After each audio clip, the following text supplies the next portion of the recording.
right, so I am at home today, so you're probably going to hear a lot of background noise. I got my kiddos running around and my wife is picking up. We'll be having guests here in a little bit, but I wanted to get this done so that way I can focus on the next topic that I would like to share and read to you guys. We left off on page 10 right here. And we'll get back to that. But so since this entire topic right now is about the office, the state person office, what we're going to do over here is we're just going to go to, I live in Nebraska. And so this is the Nebraska State Constitution, Article 1.7. And I just wanted to highlight right here where it says search and seizure, the right of the people to be secure in their persons, houses, papers, and effects against unreasonable searches and seizures shall not be violated, and nor warrant shall issue, but upon probable cause supported by oath or affirmation, and in particularly describing the place to be searched and the person or thing to be seized. So even right here, it's showing you that there's already a separation. The right of the people, that's you, the man, the woman, to be secure in their persons, there's a separation. Houses, papers, and effects against unreasonable searches and seizures, probable cause, describing the place to be searched and the person or thing to be seized. Remember that scenario that I was telling you guys about where I had gotten pulled over because of my license plate, and um, I was trying to do a kind of like a conditional acceptance with the officer. If I would have handed over my driver's license, that's one of my persons, right? That's one of my persons. So that person, he'd be seizing that person. Supported by oath or affirmation, and particularly describing the place to be searched and the person or thing to be seized. And then we talked about territorial jurisdiction after that. But I just kind of wanted to show you guys where that separation is found, even in the Nebraska State Constitution. And then over here, I apologize for all the background noise. We'll jump right back in here. This is page 10. And here we go. It will be sufficient to observe briefly that the sovereignties in Europe, and particularly in England, exist on feudal principles. That system considers the prince of the sovereign and the people as his subjects. It regards his person as the subject of allegiance, and excludes the idea of his being on an equal footing with the subject, either in a court of justice or elsewhere. That system contemplates him as being the fountain of honor and authority, and from his grace and grant derives all franchise, immunities, and privileges. It is easy to perceive that such a sovereign cannot be amendable to a court of justice or subjected to judicial control and actual constraint. It was of necessity, therefore, that suitability become incompatible with such sovereignty. Besides, the prince having all executive powers, the judgment of the courts would, in fact, by only minority, not mandatory to him, and I need to zoom this in somehow. Oh, there we go.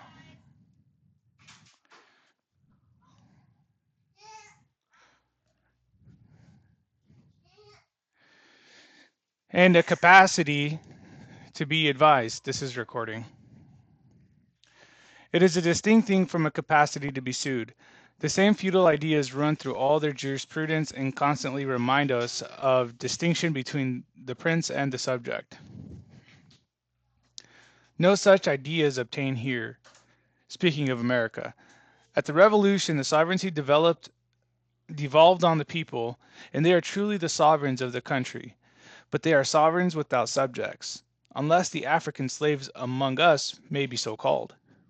and have none to govern but themselves.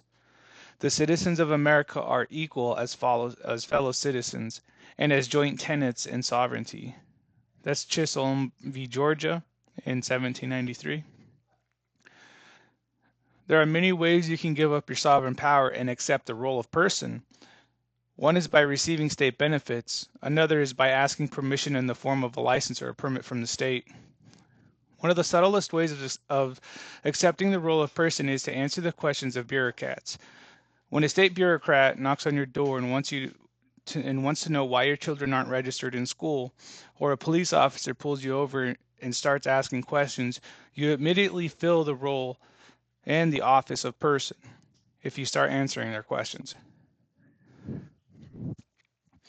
It is for this reason that you should ignore or refuse to answer their questions and instead act like a true sovereign, a king or queen, and ask only your own questions of them. You are not a person subject to their laws. If they persist and haul you into their court unlawfully, your response to the judge is simple and direct. You, the sovereign, must tell them. Understand your fictitious charges. It is none of your business whether I want counsel. The reason it is none of your business is because I am not the person regulated by the state. I do not hold an office, a position where I am subject to the legislator. The state legislator does not dictate what I do.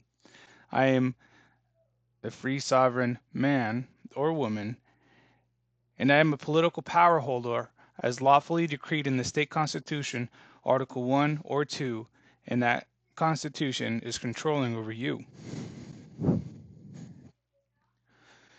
You must never retain or hire an attorney, a state officer of the court, to speak or file written documents for you. Use an attorney, if you must, only for counsel and advice about their legal system.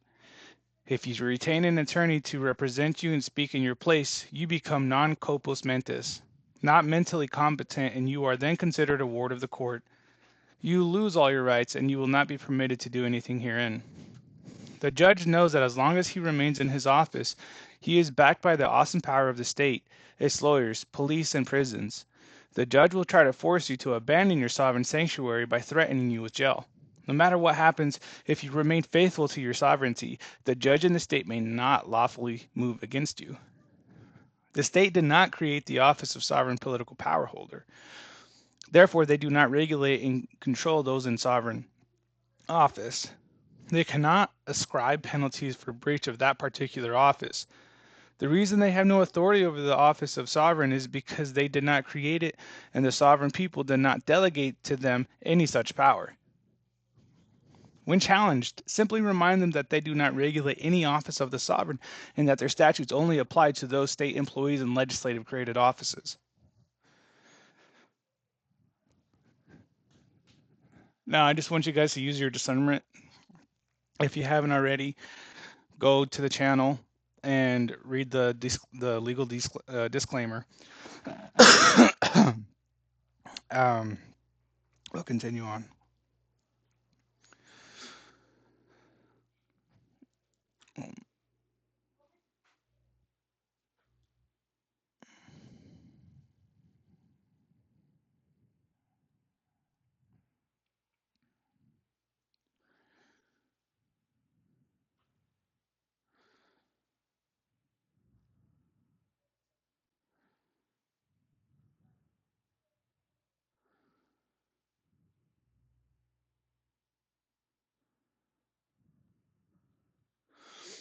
The sovereign individual paradigm is explained by the following U.S.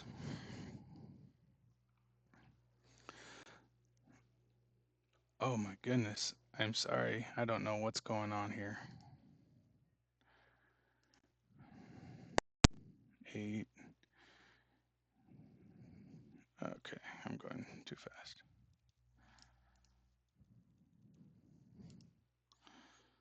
10.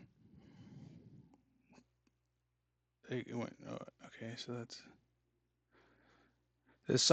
this sovereign individual paradigm is explained by the following U.S. Supreme Court case. The individual may stand upon his constitutional rights as a citizen. He is entitled to carry on his private business in his own way. His power to contract is unlimited. He owes no such duty to submit his books and papers for an examination to the state, since he receives nothing therefrom, beyond the protection of his life and liberty.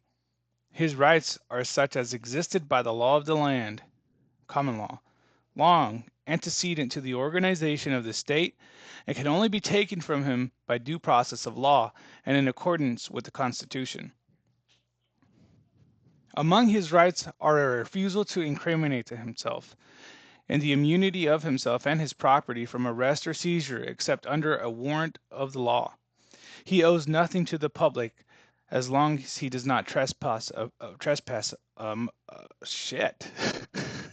What the hell is going on with me today? He does not trespass upon their rights. This is Helvi Hinkle in 1905. I know we just read this on Wednesday. Well, not this specific one, but we did quote the case. We read this on Wednesday, and I can't tell you how many people. There's only, okay, the stars are aligning. There's only been 10 views on the first part of this video, but everywhere on my board in Telegram, this is the one that they're talking about. I know that there's been many people that already knew about this, but I think there's people starting to ask questions. I don't know if it's related to the video that I made, but this maybe the stars are aligning. Let us analyze this case. It says the individual may stand upon his constitutional rights. It does not say sit on his rights. There is a principle here. If you don't use them, you lose them. You have to assert your rights, demand them, stand upon them. Next it says, he is entitled to carry on his private business in his own way. It says private business. You have a right to operate a private business. Then it says in his own way. It doesn't say in the government's way. Then it says his power to contract is unlimited. As a sovereign individual, your power to contract is unlimited. In common law, there are certain criteria that determine the validity of contracts. They are not important here, except that any contract that would harm others or violate their rights would be invalid. For example, a contract to kill someone is not a valid contract. Apart from this obvious qualification, your power to contract is not unlimited. And quite honestly, if you were to have a contract with like a private serial, assassin, and they didn't do it in the time that you had laid out in your contract, and then you try to take that to court, the judge is probably going to be like, are you fucking serious? Like, you guys are both going to prison. You're not going to get your money here. What are you coming here for just small claims to try to get the money from this guy that didn't fulfill his contract? You guys are both going to prison. All right. Next, it says he owes no such duty to submit his books and papers for an examination to the state. Now, imagine when people think books and papers, if you're like me and you think like I do, you would think the IRS. But this is anything that is in your possession that either, well, can only identify you or the person you're using. A driver's license, insurance, registration form on the side of the road.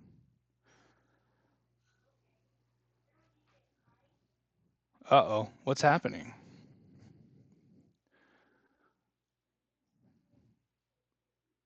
Would you have any of those if you were a sovereign?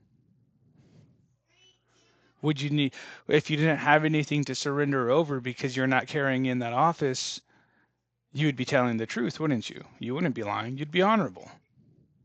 That doesn't change the fact that the cop still has a job to do, and he's still going to do what he does. But you're not lying, and you can't comply with in their world a lawful order if you don't have anything to show them. But right here it says he owes no such duty to submit his books and papers for an examination to the state, since he receives nothing from or nothing therefrom, beyond the protection of his life and property. The court case contrasted the duty of the corporation, an entity created by government permission, feudal paradigm, to the duty of the sovereign individual. The sovereign individual doesn't need and didn't receive permission from the government, hence has no duty to the government. Boys, turn it down. Then it says, his rights are such as existed by the law of the land, common law, long antecedent to the organization of the state. Hey, guys, if I have to tell you again, I'm going to shut it off. Then it says, his rights are such as existed by the law of the land, common law, long antecedent to the organization of the state. This is very important. The Supreme Court recognized that humans have inherent rights. The U.S. Constitution, including the Bill of Rights, does not grant us rights. We have fundamental rights, irrespective of what the Constitution says. All it's doing is recognizing your rights. It's not granting anything. And that Constitution is the contract between the people and the government for them to recognize your rights and not to trespass on those rights. And that was their promise upon taking an oath that they wouldn't.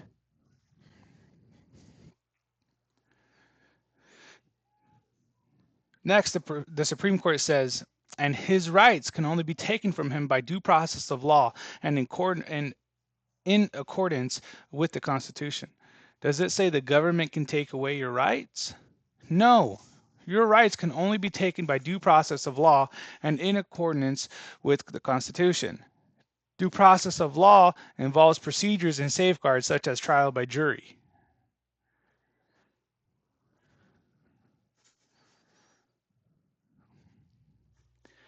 Trial by jury means inter alia. The jury judge both law and fact. Then the case says among his rights are a refusal to incriminate himself and the immunity of himself and his property from arrest or seizure except under a warrant of law. These are some of the rights of a sovereign individual. Sovereign individuals need not report anything about themselves or their business to anyone. Finally, the Supreme Court says he owes nothing to the public so as long as he does not trespass on their rights. The sovereign individual does not have to pay taxes. This isn't legal advice. Use your discretion, use your discernment. There's ways that people are working in the system without having to pay taxes, but they're doing it the proper way. They're doing it either the lawful way or the legal way. If I know I've already told them that too. So it's not like they don't know that. Finally, the Supreme Court does not. Okay, if you should discuss Hale v. Hinkle with a run-of-the-mill attorney, he or she will tell you that the case is old and that it has been overturned. If you ask that attorney for a citation of the case or cases that overturned Hale v. Hinkle, there will not be a meaningful response. The Outlaws have researched Hale v. Hinkle, and here's what we found. Why does it feel like we're returning back to what we had read on page 1?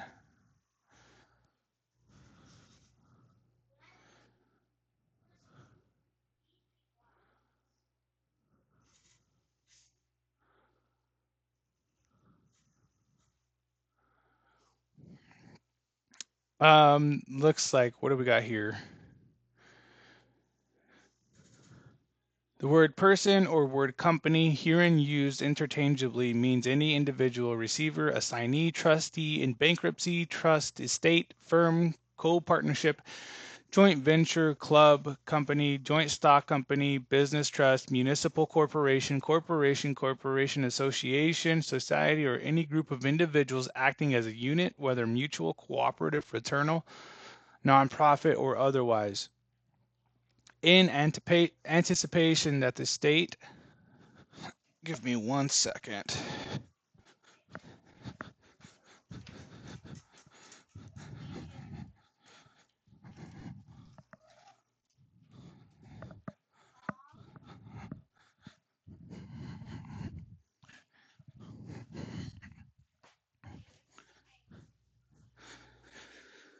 In anticipation that the state will argue that there has been a change in the language of the statute under which this charge is brought, it is submitted that the change is inapplicable and ineffective to change the result required, as the previously existing laws control pursuant to the controlling rules and statutes.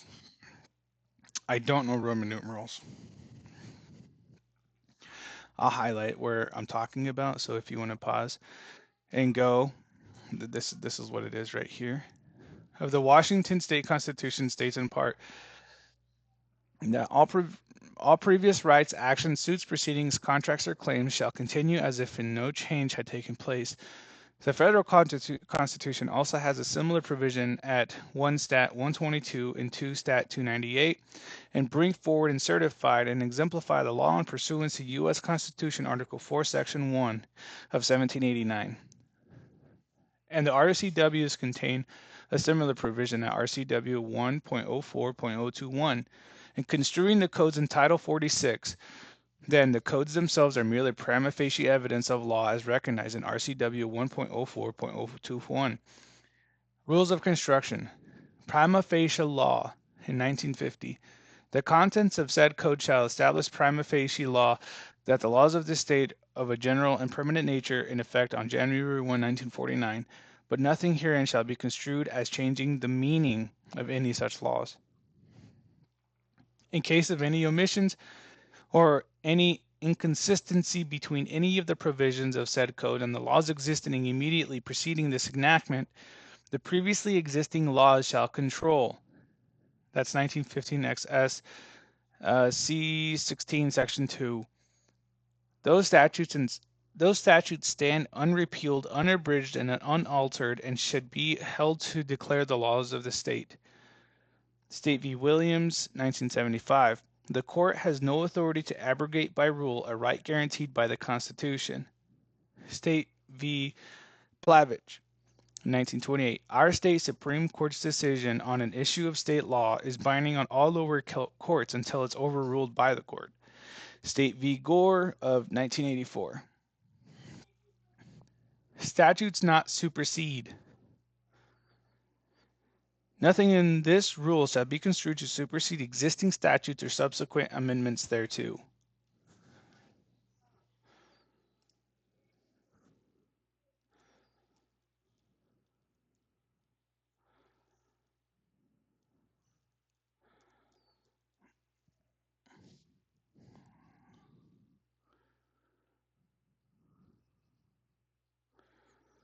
So as I continue on and focus on other topics and bring them to YouTube as I record, I'm going to try to be better prepared.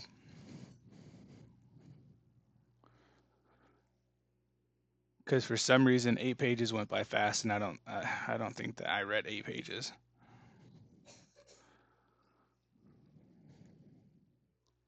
Well, at least it doesn't feel like it. So yeah, this was what's called as the official state office known as person. Maybe in the future I will have a better version to read to you. Something a little bit more concise and focused and without distraction. So, and that was the Nebraska legislature. All right, well, that sums up part 2 and part 1. Take care.